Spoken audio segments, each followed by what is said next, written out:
So tell me what you were saying about the.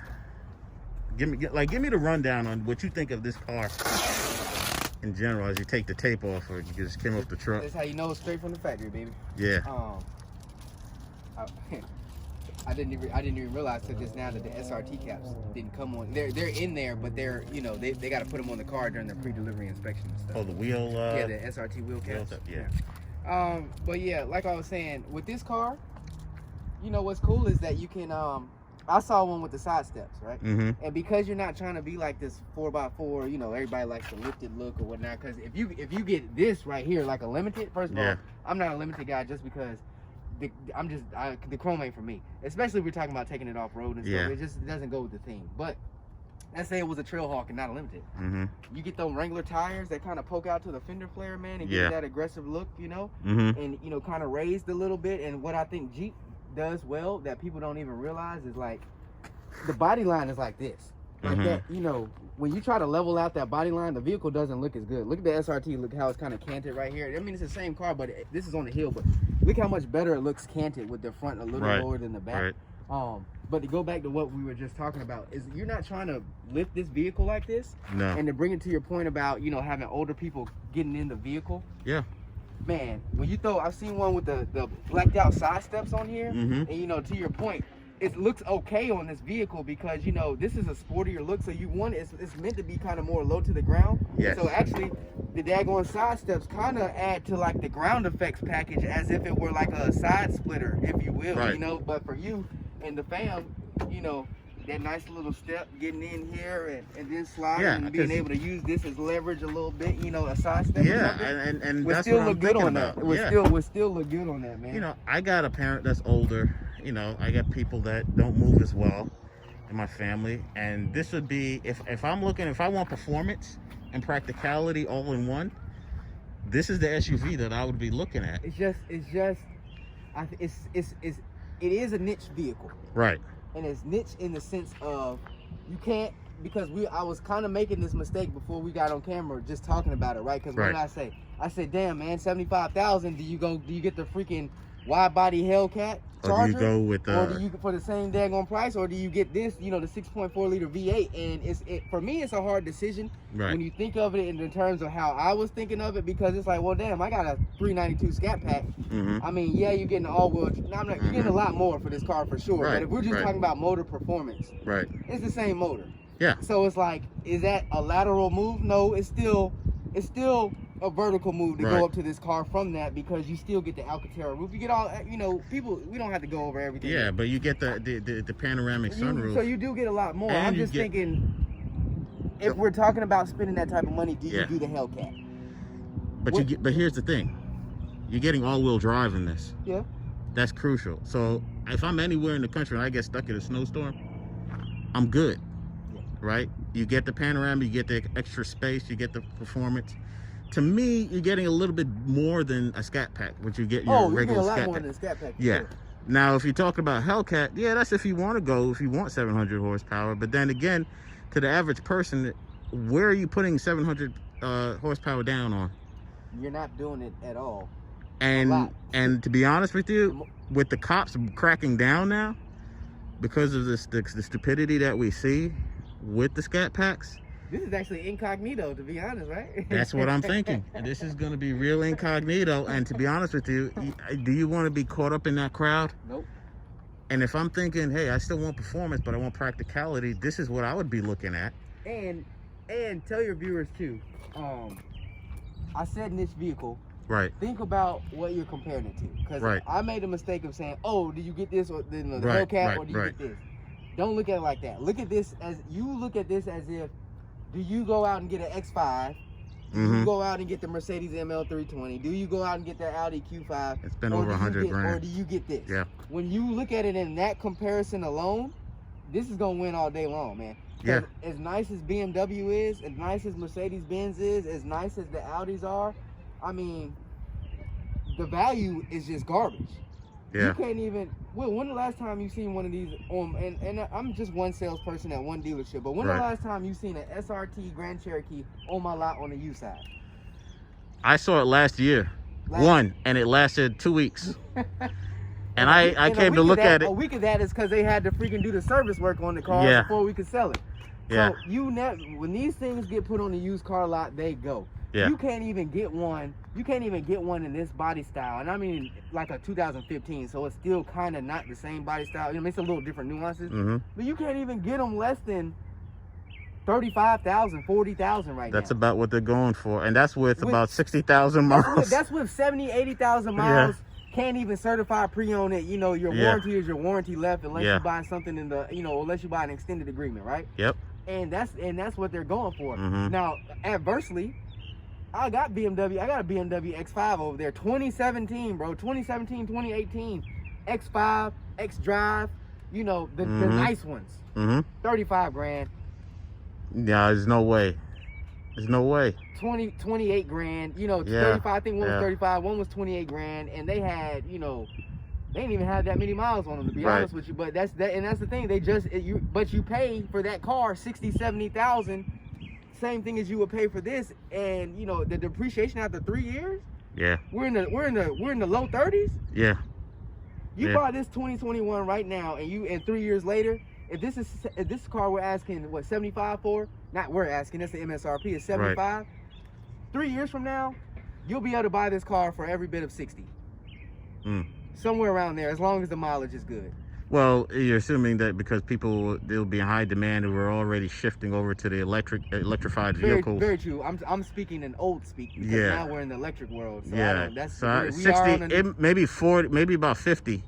You still have to pay for that because people would want the people who are nostalgic and like you said, that it speaks to that niche crowd would want to go back to this because you still want to hear that engine.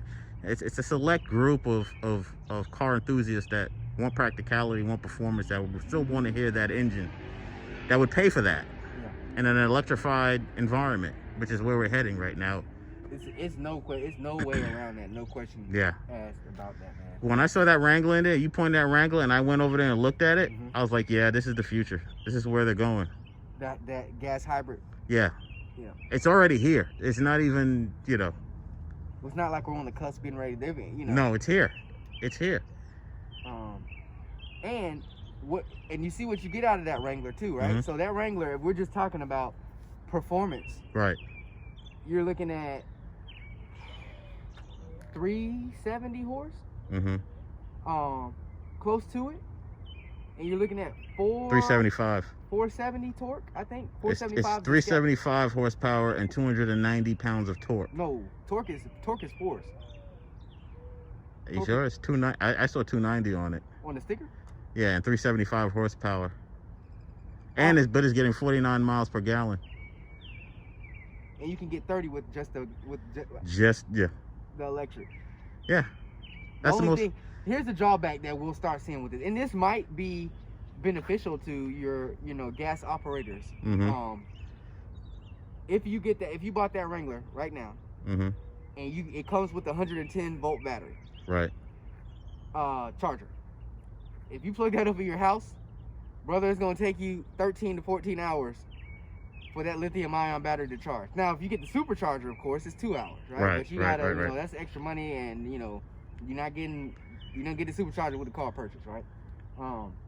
So I don't know how that's gonna affect. Now, just imagine everybody started going electric. I don't know what that would do to our power grid right now. I can say that the infrastructure in the United States ain't set up for that. Right? Which is why we have the infrastructure bill needs to pass right now, because I'm telling you. Like, we gotta go all electric. Wait a minute. We gotta do something about these power grids. It's dark. It just went dark. We told everybody to go electric. We gave them all sorts of discounts and everything for it, but now it's just not working out as far as the power is concerned. How does this? I'm curious to see. I'd like to see how this rides. We'll take it for a spin, man. The thing is, it's quick. Yeah. It's great because I gotta drive it back to the remote lot anyway, so that's cool. And we'll just get another car from there. This guy right here, man, he had a Scat Pack coming down the road right here, and he wanted a Hellcat. Yep. Same kind of issues, not issues, but had family that he was transporting and all those things like that. So wife said no Hellcat. He can get the SRT Durango. This guy looks familiar. What's going on, brother, man? I know this guy. Long time no see, man. What's up? How you been? I remember we were at the car shows, the Cars and Coffee. Yeah. How you doing, brother? All right, you doing all right? Yeah, I'm doing good. How's your wife doing? Good. She's about the same. Yeah. Yeah. I was thinking about you ever since I saw you that day. I appreciate it. And, I just hope everything is going well. So I'm vlogging. We're talking about SRTs. And I came here to look at this one because I got the Hellcat. Well, I don't have a Hellcat. Yeah, but you got sweet. He could That's what I have. tell him every time. He could coulda. have. He paid the same. He paid. Yeah, Hellcat. I paid the same money. Yeah, but, Yeah, but I was thinking about you but the this other is day. good. This is good because the same way we said wide body Charger Hellcat Right. or this. Right. If you had to do it over again. if I had to do it, if I had my scat, Yeah. And you were going into the I'm gonna spend 75 grand range. Would you do wide body Charger Hellcat, or are you still cool with either a 392 SRT Jeep or 392 SRT Durango like you have here? What do you think? for me personally, not counting if my wife was here, Yeah. or if I was married, Yeah. I'd get the wide body Hellcat. Right. And what's your reason Wow. behind that? You think just because you feel like it's the performance and the bang for your buck factor? I think so. Really? Yeah. Okay. But it depends on what you're doing with it, you know. Right. I mean, if you're wanting the Hellcat, I mean, if you're wanting something that you're just gonna, blast out in and all that kind of stuff, Right. I would go with Hellcat. But if you're going with something for family and that, you're still gonna have your get up and go, but it's not gonna be Hellcat get up and go. Right. That's what I'm kind of wrestling with that right now because I got family. They're getting older. My mom's getting older, and I'm like, I love my health. Yeah. My mom. There's no way my mom could get in a Charger. Yeah. Get out. Yeah. So I mean, for me, Yeah. I'm not sad, but I I mean, look what you came away with. And look at this, man. That's the thing. I met you a couple years ago, and you had just gotten this, right? Yeah. I've had it for 2 years now. How do you like it? I like it. Okay. He has basically no miles on it. I've only got like 13,200 and something. Really? On it. Yeah. This is It's sweet. I love that interior. That interior is just. the demonic red. Yeah. It's actually well, it's semi-clean. It's your car, man. So It's semi-clean. I cleaned it today. yeah. That's the back. I tell you, it's a fantastic looking car. And of course, it's got the third. But see, the difference between this and that, Yeah, you got the third we row, got the third row. which comes in handy when you gotta, See what I mean? Look at that. Look at all that room. Yeah. And if you pull it up, yeah, you're good to go. We reviewed a Hellcat Durango a couple weeks ago. He saw it. I did. You saw it? Yeah. I did. And we were doing it. We had him, and I told him, man. I said, is the Hellcat Durango nice? As we talked about, yeah. Is it significantly nicer than the 392? Absolutely not. Oh. Yeah. Look at how much space you get in this. It's crazy. I did fold up the stuff in the back. Wife got mad at me. And I haven't swept it, as you can tell. So back to your point. And this is another one. Yeah. That if he were to trade it in, he can't come back to me 3 or 4 days later asking for it back because it'll be gone. Yeah. Because you don't see them on the used car side. On the new car side, most dealers, if they're a good dealer, maybe has 1 or 2 on their lot.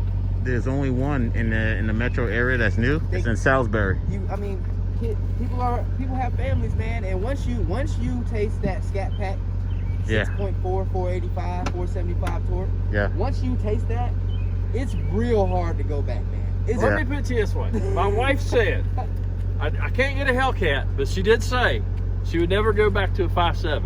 See? It's got to be it has to at least be a 392, whatever it is. Yeah. Wow. You the same way, man. Once you You know what happened to me. See, this guy had an Infinity, and Infinities are pretty quick. Yeah. Traded it for a manual Challenger, 5.7 Hemi. Yeah. Loved it. Got into the car group, drove a 392. Yep. Mad at me because he didn't drive the 392 while he was here. He told me specifically he wanted the 5.7 Hemi, right? So he gets the 392. That was my fault because he asked me that day. He said, Are you sure you don't want to test drive the 392? I'm like, no, I don't know. It'd be too expensive. And you can tell this in front of all your viewers. As a salesperson here, I've been here for 3 years, not the the longest time, obviously, than most guys, I guess, in the industry, right? Yeah. But I've seen enough, and this is a pretty big boy dealership here, right? I have not met a guy who bought a 5.7 that did not try to trade it for the 6.4. I haven't met him yet, or they can tell me, yeah, they're okay with it. I promise you, when they come back into the dealership, if it's any type of deal, if they were offering horsepower dollars, if there's any way possible to finagle, they're gonna try to get that 6.4. Yep. Save yourself the hassle. Don't make that mistake. Just get the 6.4.